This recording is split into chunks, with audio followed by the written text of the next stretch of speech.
தமிழகத்துல மக்கள் ஆட்சி நடக்குதா இல்ல மன்னர் ஆட்சி நடக்குதா அப்படின்ற கேள்வியானதா நம்ம கிட்ட இருக்கு. ஏன்னா கொஞ்ச காலத்துக்கு முன்னாடி நம்ம பார்த்தோம், ராஜராஜ சோழன், ராஜேந்திர சோழன் அப்படின்னு திமுக மேடையில நீட்டி முழுகிட்டு இருந்தாங்க. இன்னைக்கு இந்த திருப்பரங்குன்ற விவகாரம் அப்படிங்கிறது லேஸ்ல முடியக்கூடிய விவகாரமா தெரியல. ஏன்னா சென்னை உயர்நீதிமன்ற நீதிபதியான திரு GR சுவாமிநாதன் அவர்களை தகுதி நீக்கம் செய்ய வேணும், அவரை பதவியிலிருந்து விலக்கணும் அப்படின்னு சொல்லிட்டு மக்களவையில நாடாளுமன்ற உறுப்பினர்கள் 120 பேர் கையெழுத்து போட்ட ஒரு மனுவை ஓம் பிர்லா அவர்களிடம் இந்த திமுக சார்ந்த கூட்டணிகள் கொண்டு போய் கொடுத்திருக்காங்க. இந்த திருப்பரங்குன்ற விவகாரம் எங்க போயிட்டு இருக்கு, ஒரு தீர்ப்பு கொடுத்ததுக்காக நீதிபதியே மாத்தணும் அப்படின்னு திமுக சொல்லிட்டு இருக்கு. உண்மையில யார் இந்த சிக்கிந்தர் ஷா, இதெல்லாம் பத்தி தான் இந்த காணொலியில பார்க்க போறோம். வணக்கம், நான் லோகேஸ்வரி.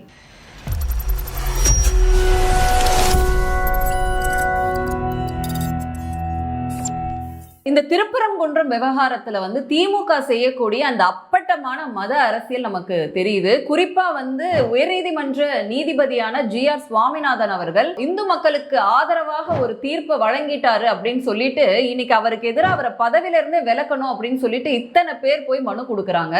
அப்ப திமுக அரசுடைய நோக்கம் என்னவா இருக்கு? குறிப்பா நீதிபதிகளையும் மிரட்டக்கூடிய தோரணையில தான் இது இருக்கு. அப்ப நாளை பின்ன திமுகக்கு எதிராக எந்த நீதிபதிகளும் இந்த மாதிரியான தீர்ப்பு கொடுக்க கூடாது அப்படின்ற மிரட்டும் தோணையில இதை பண்றாங்க அப்படின்னு சொல்லிட்டு பல பேர் கருத்து தெரிவிச்சிட்டு இருக்காங்க. அந்த அளவுக்கு இதுல செய்ய வேண்டிய அவசியம் திமுகக்கு என்ன வந்துச்சு? இன்னைக்கு மக்கள் ஒட்டுமொத்தமா இந்த விஷயத்த இவ்வளவு பெருசா ஏன் திமுக ஆக்குது அப்படின்னு கேக்குறாங்க. குறிப்பா திருப்பரங்குன்ற மலையை ஏன் சிக்கிந்தர் மலையா பெயிண்ட் அடிக்கிறதுக்கு நீங்க இவ்வளவு ஆர்வம் காட்டுறீங்க? நீதிமன்றத்துக்கே போய் உத்தரவும் வாங்கிட்டு இங்க விலக்கேத்தலான்னு சொன்ன பிறகு அந்த உத்தரவை மீறி நீங்க 144 போடுறதா இருக்கட்டும், இல்ல தடை விதிக்கிறதா இருக்கட்டும், எதுக்கு நீங்க முட்டுக்கட்டை போடுறீங்க இந்து மக்களுடைய நம்பிக்கைக்கு அப்படிங்கறதான் கேள்வியா இருக்கு. இதுக்கு என்ன பேர் நம்ம சொல்லுவோம்? இதுக்கு முழுக்க முழுக்க இந்து மத வெறுப்புன்னு தானே நம்ம சொல்லணும். ஒரு வெறுப்பு அரசியலை தானே முன்னெடுக்கிறாங்க அப்படின்னு நம்ம சொல்லணும். அதோட மட்டும் இல்லாம சிறுபான்மை மக்களின் வாக்கு வங்கிக்காக இவ்வளவு தரம் தாழ்ந்த அரசியலை திமுக எடுக்குது அப்படிங்கிறதா இங்க பல பேரோட குற்றச்சாட்டு. சும்மா விட்டுருந்தா அவன் போய் ஒரு நாள் விளக்கேத்திட்டு சாமியை கும்பிட்டுட்டு போயிருப்பான். அவனோட பலகால கனவுகள், அந்த முருக பக்தர்கள் ஏங்கி இருந்த பலகால கனவுகள், அவங்க கோட்டு வாசல் ஏறி இறங்கின அந்த கனவுகள் எல்லாம் சிதைக்கிறதுல இந்த திமுகக்கு அப்படி என்ன வந்துச்சு அப்படிங்கிறது தான் இங்க கேள்வியா இருக்கு. இதுல பாருங்க, என் வீட்டுல என் சொந்த இடத்துல நான் விளக்கேற்றுறதுக்காக, நான் என் சாமியை கும்பிடுறதுக்காக கோர்ட்டு வரைக்கும் போய் சட்ட ரீதியா போராடி வெற்றி பெற்று வரேன். ஆனா என் வாடகை வீட்டுக்காரன் கூட அமைதியா இருக்கான்.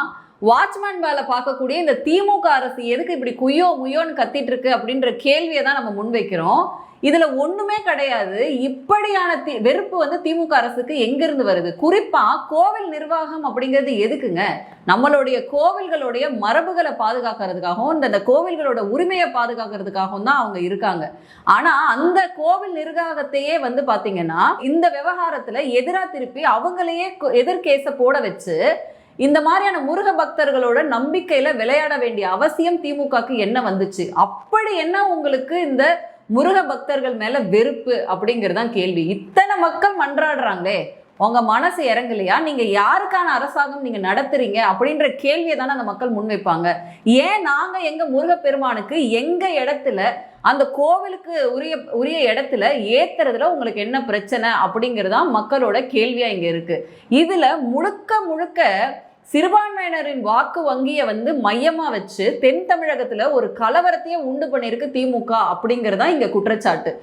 எதுவுமே இல்லாத ஒரு விஷயத்த பூதாகரமாக்கி ஒரு கலவரமாக்கி அந்த மக்களுடைய நிம்மதியை கெடுத்து ஒட்டுமொத்த தென் தமிழகத்துல இருக்கக்கூடிய சிறுபான்மையினரின் வாக்கு வங்கியை மையமா வச்சு அந்த ஓட்டுக்கள் எல்லாம் குளிர வச்சு நம்ம பக்கம் திருப்பிக்கலாம் அப்படிங்கிற ஒரே ஒரு எண்ணத்தை தாண்டி இந்த விவகாரத்துல வேற என்ன இருக்க முடியும் அப்படின்னு மக்கள் கேள்வி எழுப்புறாங்க.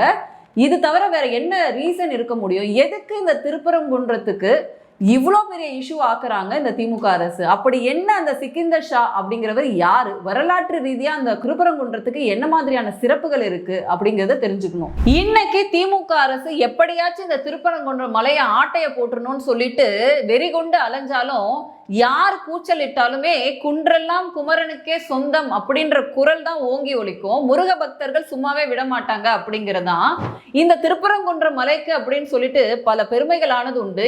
ஏன் நம்ம இதை முதலாம் படை வீடு அப்படின்னு சொல்றோம் அப்படின்னா, ஓம் எனும் பிரணவ மந்திரம் இருக்கு இல்லையா, இது இந்த மந்திரத்தை வந்து குருவின் துணையின்றி தானே இந்த உலக நியதிக்கு மாறாக தானே கற்றுக்கொண்டு எம்பெருமான் வந்து அதை உச்சரிப்பாரு. அந்த தவறை உணர்ந்து தன்னுடைய இந்த பாவத்துக்கு பிராய்ச்சித்தமாக வந்து இந்த மலையில தான் வந்து அவர் தவம் இருப்பார். அதனாலதான் வந்து நம்ம இது முதலாம் படை வீடாக சொல்றோம். அது மட்டும் இல்லாம சூரனை வென்று அவனை கொன்றொழித்து அதன் பின்பாக வந்து இங்க இந்திரன் தன்னோட மகளான தேவயானையை அவருக்கு மனமுடிச்சு வைப்பாரு.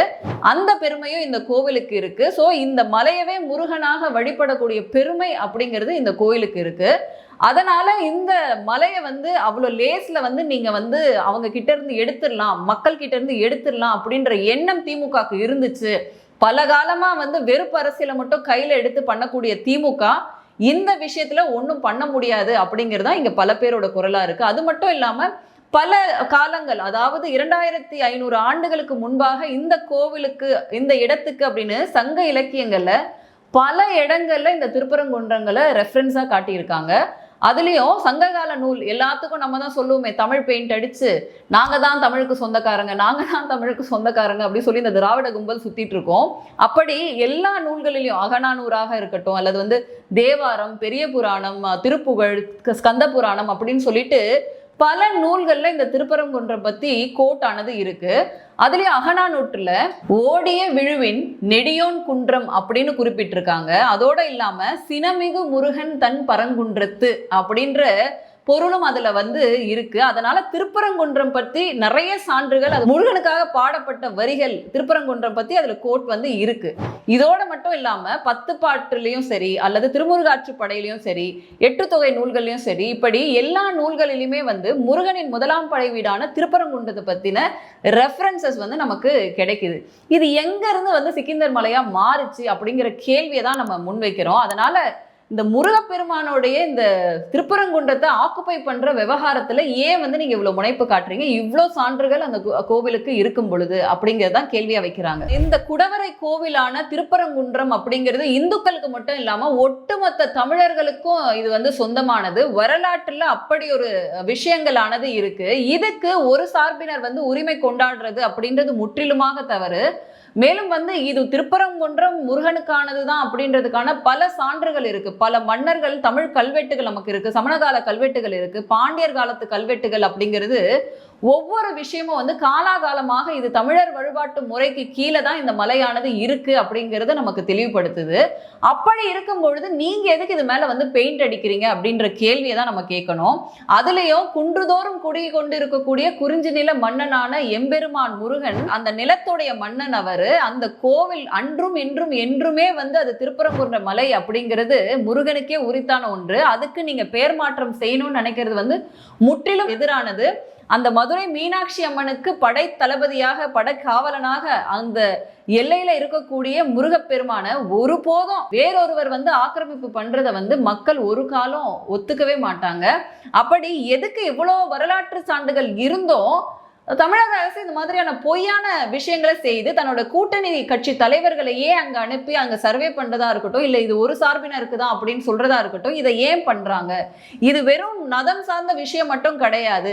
இந்த விஷயத்துல யாருக்கு இந்த சொத்து சொந்தம் அப்படிங்கிற விஷயமும் இதுல அடங்கி இருக்கு அப்படின்னு இன்னைக்கு நீதிபதி ஜி.ஆர். சுவாமிநாதன் அவர்கள் சொல்லியிருக்காங்க. ஊருக்குள்ள ஒரு பழமொழி இருக்கு, ஒண்ட வந்த பிடாரி ஊர்காவல் தெய்வத்தையே விரட்ட பாக்குது அப்படின்னு சொல்றோம். என்னன்னா, இந்த திருப்பரங்குன்றம் பாதி உனக்கு சொந்தம், பாதி எனக்கு சொந்தம், இந்த எல்லை வரைக்கும் தான் உனக்கு, இந்த எல்லை வரைக்கும் தான் எனக்கு அப்படின்ற பேச்சுக்கே இடம் கிடையாது. கெஞ்சுறதும் மன்றாடுறதும் வந்தாங்க வாழ்ந்துட்டு போங்க அப்படின்னு இடம் கொடுத்தா இருக்கிறவங்க தலைமையிலேயே கை வைக்க பாக்குறத இதை ஒரு காலம் வந்து தமிழர்கள் அனுமதிக்கவே மாட்டாங்க அப்படிங்கறதுதான் செய்தி. இங்க இந்த சிக்கிந்தருக்கு இவ்வளோ பேசக்கூடிய இவங்க உண்மையிலே இந்த சிக்கிந்தர்ன்றவர் யாரு, மதுரை மன்னை என்ன மாதிரி கொடுங்கோல் ஆட்சி பண்ணாரு அப்படிங்கிறது வரலாற்றுல இருக்கு. ஏன் இவங்க சிக்கிந்தர் பத்தி பேச மாட்டேங்கிறாங்க? சரி, சிக்கிந்தருக்கு அங்க தர்கா இருக்கு, சிக்கிந்தருக்கு தர்கா இருக்கு, அவங்களுக்கு நம்பிக்கை இருக்கு அப்படின்னு பேசுறோம் இல்லையா? அப்ப சிக்கிந்தர் யாரு? இந்த தமிழர்களுடைய வளங்களை கொள்ளையடிச்சு இந்த மதுரையை ஆட்சி செஞ்ச, இந்த கொடுங்கோல் ஆட்சி செய்த சுல்தானோடைய கடைசி எச்சம் தான் வந்து இந்த சிக்கிந்தர் அப்படிங்கிறவரு. இவர் என்ன பண்ணாரு? நம்மளுடைய மூதாதியர்களை கொன்னு குவிச்சு இங்க இருக்கக்கூடிய மத நம்பிக்கைகள் அழிச்சு முத்தமிழ் வளர்த்த மதுரை வந்து இந்த முகலாயர் பீரியட்ல எப்படியா சீரழிக்கப்பட்டுச்சு? எத்தனை பெண்கள் பெண்கள் கற்பழிக்கப்பட்டாங்க, எத்தனை பேர் தலை துண்டிக்கப்பட்டாங்க அப்படின்ற வரலாறுகள் நம்ம முன்னாடி இருக்கு. அதுலயும் குறிப்பா 13ஆம் நூற்றாண்டுல நடந்த அந்த படையெடுப்பு மூலமாக மாலிக் கஃபூர் அப்படின்ற கதையை நம்ம படிச்சிருப்போம். அவர் வந்து பாத்தீங்கன்னா படையெடுத்து வந்து மதுரை மண்ணை வந்து எவ்வளவு முடியுமோ அவ்வளவு அட்டூழியம் பண்ணியிருந்தாரு. அத்தனை கோவில்கள் சூறையாடப்பட்டுச்சு, அத்தனை கோவில்களுடைய நகைகளும் கொள்ளையடிக்கப்பட்டுச்சு. பல காலம் வந்து மதுரை மீனாட்சி அம்மன் கோவில் வந்து பூட்டப்பட்டது அப்படின்னு வரலாறு நமக்கு சொல்லுது. அப்படி இருக்கும் பொழுது இந்த முகலாயர் ஆட்சி காலத்துல இவங்க சுரண்டினது அப்படிங்கிறது வந்து அவ்வளோ இந்து கோவில்களை வந்து சுரண்டி இருக்காங்க. குறிப்பா இவங்க ஆட்சி சேர்ந்த அந்த பீரியட் வந்து 1335 இருந்து 1378 வரைக்கும் சுல்தான்களாக நேரடியாக ஆளப்பட்டதுதான் இந்த மதுரை மாநகரம். இந்த மதுரையில சுல்தானோட கொடி வந்து எப்படியா இந்துக்களுக்கு எதிராக நம்மளுடைய மண்ணிலேயே உருவான நம்பிக்கைக்கு எதிராக எப்படி பறந்துச்சு, நம்ம மக்களை வந்து எப்படியா சூறையாடினாங்க, நம்ம முன்னார்கள் மூதாதியர்கள் வந்து எப்படி இவங்க கிட்ட கஷ்டப்பட்டாங்க அப்படின்ற வரலாறு நம்ம முன்பாக இருக்கு. அதுலயும் ஒரு நூலானது இருக்கு, வீர கம்பராய சரித்திரம் அப்படின்ற ஒரு நூல்ல மதுரா விஜயம் அப்படிங்கிற நூல்ல வந்து ஒரு முகலாய எழுத்தாளரே எழுதியிருக்காரு. அவர் பேர் வந்து இபின் பாதுதா அப்படிங்கிறவர். ஒரு எழுத்து வடிவில் நம்ம மூதாதியர்களை எப்படியா கொடுமை பண்ண அப்படின்னு ஒரு பேராகிராஃப் இருக்கு, அதை படிக்கிறேன் நான். இந்து கைதிகள் 4 பிரிவுகளாக பிரிக்கப்பட்டு பெரிய சிறைச்சாலையில் 4 வாயில்களும் அழைத்து செல்லப்பட்டனர். அங்கு அவர்கள் சுமந்து சென்ற கம்புகளில் கைதிகள் கழுமரத்தில் அறையப்பட்டனர். பின்னர் அவர்களின் மனைவிகள் கொல்லப்பட்டு அவர்களின் தலைமுடியால் அந்த கம்புகளில் கட்டப்பட்டனர். சிறு குழந்தைகள் அவரின் தாய்மார்களின் மார்பில் படுகொலை செய்யப்பட்டு அவர்களின் சடலங்களுக்கு அருகிலே போடப்பட்டனர். பின்னர் முகாம் இடிக்கப்பட்டு அதே வழியில் தான் பிற்கால இந்து கைதிகள் நடத்தப்பட்டனர் அப்படின்னு சொல்லிட்டு அவரோட ரைட்டிங்ல எப்படியா கொடுமைகளை அனுபவிச்சாங்க, என்ன மாதிரி இவங்களை கொன்று குவிச்சோம் அப்படிங்கிறத மென்ஷன் பண்ணியிருப்பார். இப்படி இந்த சுல்தானோட ஆட்சி காலத்துல நம்மளுடைய முன்னோர்களை வந்து அவ்வளவு மோசமா நடத்தியிருந்தாங்க, கொடூர ஆட்சி நடத்தியிருந்தாங்க. அந்த சுல்தானோடைய கடைசி ஆட்சியாளர் தான் இந்த சிக்கிந்தர் ஷா அப்படிங்கிறவர். இந்த சிக்கிந்தர் ஷாவை வந்து பாத்தீங்கன்னா ஒன்னும் புனிதர்லாம் கிடையாது. இவர் வந்து அவ்வளோ ஒரு கொடுமையான ஆட்சியை வந்து கோரத்தாண்டவம் ஆடினாரு மதுரையிலன்னு சொல்லலாம். இவர் பிடியில மாட்டி மக்கள் சின்னாபினம் ஆனாங்க அப்படிங்கிறதா உண்மை.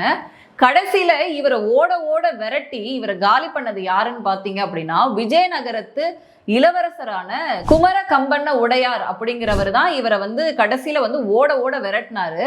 அப்படி ஓடிய இவர் வந்து பாத்தீங்கன்னா தஞ்சம் புகுந்த இடம் தான் பாத்தீங்கன்னா இளைப்பாறின இடம் தான் வந்து திருப்பரங்குன்றம் அப்படிங்கிறது. பட் ஆனா இவர் கடைசியில முடிக்கப்பட்ட இடம் அப்படின்னா மதுரை கோரிப்பாளையம் அப்படிங்கிறது தான் ஆவணங்களா பதிவு பண்ணப்பட்டிருக்கு. இங்க அந்த திருப்பரங்குன்றம் மலை மேல வந்து இவருடைய சமாதியானது கிடையாது அப்படிங்கிற ஆவணங்கள் வந்து ஏற்கனவே வந்து பதிவு செய்யப்பட்டிருக்கு. கோரிப்பாளையத்துல தான் இது உண்மையாகவே இருக்கு அப்படின்னு. இவர் வந்து ஓட ஓட விரட்டப்பட்டார் அப்படின்றதுதான் வரலாறு நமக்கு சொல்லுது. இந்த சிக்கிந்தரை பத்தி தேடும் பொழுது அவர் அங்க புதைக்கப்பட்டார் அப்படின்றதுக்கான சான்றும் கிடையாது. அதோட சேர்த்து சூஃபிகள் இவரை வந்து புனிதராக வணங்குனாங்க அப்படின்ற எந்த சான்றுகளும் இல்லை அப்படிங்கறதான் செய்தி. திருப்பரங்குன்ற மலை மீதுல இந்த தர்காவானது எப்ப வருது அப்படின்னா மதுரையில இருக்கக்கூடிய இந்துக்கள் வந்து இருமுனை தாக்குதலுக்கு ஆளானாங்க. அதாவது ஆர்காடு நவாபுகள் மற்றும் ஆங்கிலேயர்கள் 18ஆம் நூற்றாண்டுல படையெடுத்து வராங்க இல்லையா, அப்பதான் வந்து இங்க தர்கா வந்து வந்திருக்கு அப்படிங்கறதா சான்றுகளானது சொல்லுது. அவங்க வந்த பிறகுதான் வந்து தீபத்தூண்ல தீபம் ஏற்ற விடல, குறிப்பா ஆங்கிலேயர்கள் இதை முழுசுமாக வந்து நீக்குனாங்க அப்படிங்கறதா வரலாறு. 1800 அந்த ஆண்டுகளுக்கு அப்புறமா தான் தீபத்தூண்ல தீபம் ஏற்ற விடல அப்படிங்கிறது தான் செய்தியா இருக்கு. அதுக்கப்புறமா தான் அங்க வந்து இந்த தர்காவானது வருது அப்படிங்கிறது தான் பதிவாயிருக்கக்கூடிய விஷயம். இப்படி ஒவ்வொருத்தரோட ஆட்சி காலத்திலையும் வந்து நம்மளுடைய வளங்களையும் நம்மளோட கோவில்களையும் கொள்ளடிச்சிட்டு போனது மட்டும்தான் மிச்சம். இப்படி காலாகாலமாக சகிப்புத்தன்மை ஒற்றுமை விட்டு கொடுக்குறதுன்னு இந்துக்கள் வந்து இருந்துட்டாங்க. இன்னைக்கு நம்மளுடைய வழிபாடு முறைகள்ல நம்ம சாமியை வழிபடுறதுக்கு கூட நமக்கு உரிமை இல்லாத ஒரு சூழலானதான் இருக்கு. நம்ம கண்ணுக்கு முன்னாடி இவ்வளோ எவிடன்ஸ் இருக்கு, நம்ம எப்படி சூறையாடப்பட்டோம், நம்ம எப்படி அழிக்கப்பட்டோம். ஆனா நம்ம என்ன கேட்கறாங்க, இப்ப இருக்கக்கூடிய இந்துக்கள் என்ன கேட்கறாங்கன்னா நம்ம நிம்மதியா சாமி கும்பிடணும், இந்த மண்ணிலேயே தோன்றிய ஆன்மீக நம்பிக்கை முருகா அரோகரா அப்படின்னு சொல்றதுக்கு கூட இங்க வந்து வாய்ப்புகள் இல்லை, நம்மளுடைய கழுத்தை நெருக்கிது இந்த திமுக அரசு அப்படின்னும் பொழுது பொங்கி எழதான் செய்வாங்க. இதை யாராலும் தடுக்க முடியவே முடியாது. நீங்க முருகனுடைய திருப்பரங்குன்றத்துடைய பெயர்ல நீங்க கை வைக்கிறீங்க, இது திருப்பரங்குன்றம் மலை இல்லை, இது முருகனுக்கு சொந்தம் இல்லைன்னு நீங்க சொல்லும் பொழுதுதான் இது என்னோட சொத்து, என்னோட மூதாதையரோட சொத்து, இது இந்த மண்ணோட சொத்து அப்படின்னு சொல்லிட்டு அவங்க பொங்கி எழதான் செய்வாங்க இந்துக்கள். இதுக்கு நீங்க பல பெயிண்ட் அடிக்கலாம், இல்ல அரசை வச்சு முடக்கலாம், இந்த கோவில் சொத்துக்களை சூறாடலாம். இப்படி பல காலம் வெளியில இருந்து வந்தாங்க முகலாயர்களோ இல்ல ஆங்கிலேயர்களோ இல்ல நவாபுகளோ வெளியில இருந்து படையெடுத்து வந்தாங்க. இல்ல நமக்குள்ளேயே இங்க படையெடுத்து நம்மளோட நம்பிக்கைகளை அழிக்கணும்னு துடிக்கக்கூடிய திமுக அரசாங்கத்தை மக்கள் தான் கேள்வி கேட்கணும். அதுலயும் குறிப்பா வரக்கூடிய தேர்தல்ல உங்களுக்கு பதில் கொடுப்பாங்க அப்படின்னு எதிர்பார்க்கலாம். மீண்டும் வேறொரு காணொளியில சந்திக்கிறேன். நன்றி, வணக்கம்.